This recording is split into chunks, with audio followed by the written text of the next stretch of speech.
Presented by CPM Music. शेरा वाली मैया की जय हो।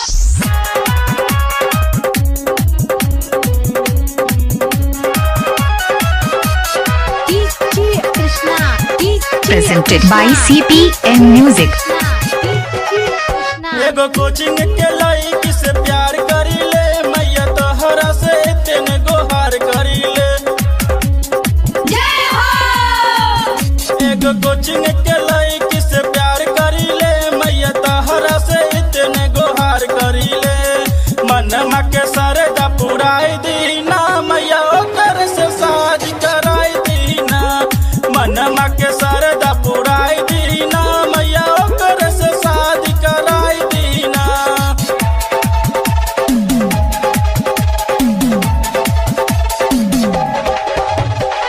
बोला बोला लहरा वाली मैया की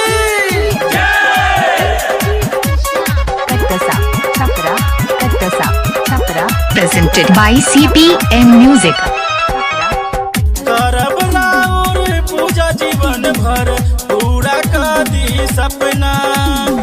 उनके पावेला ए महारानी भारा भखने कितना भारा भखने कितना। करब नाउर पूजा जीवन भर पूरा कर दी सपना। उनके पावेला ए महारानी भारा भखनी कितना। हमर तो घर बसाई दीना मैया ओकर से शादी कराई दीना। मनमा के सरदा पुराई दीना मैया ओकर से शादी कराई दीना। Presented by CPM Music. बोला बोला मैया हर वाली मैया की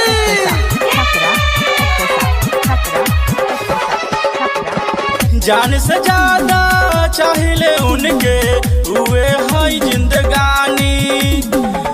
ऐसन करा ए मोरा माई बनस दिल के रानी बनस दिल के रानी। जान से ज्यादा चाहिए उनके हुए है जिंदगानी। ऐसन करा ए मोरा माई बनस दिल के रानी। प्यार करे वाला के मिलाई दीना मैया ओकर से शादी कराई दीना।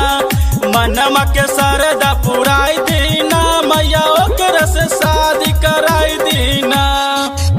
एगो कोचिंग के लड़की से प्यार करी ले मैया तोहरा से इतने गोहार करी ले। मनमा के सरदा पुराई दीना मैया ओकर से शादी कराई दीना। मनमा के सरदा पुराई दीना मैया ओकर से शादी कराई दीना। Presented by CPM Music. बोला बोला शेरा वाली मैया की पीरा पीरतिया के नहीं सहाला कैसे जिंदगी जिए। चंदन चालू यह कहले जहर हम पिए जहर हम पिए। पीरा पीरतिया के नहीं सहाला कैसे जिंदगी जिए। चंदन चालू यह कहले जहर हम पिए।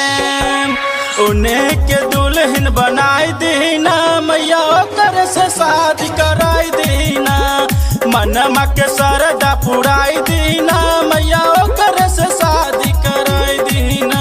एगो कोचिंग के लड़की से प्यार करी ले मैया तोहरा से तेने गोहार करी ले। मनमा के सरदा पुराई दीना मैया ओकर से शादी कराई दीना। मनमा के सरदा पुराई दीना मैया ओकर से शादी कराई दीना। Presented by CPM Music.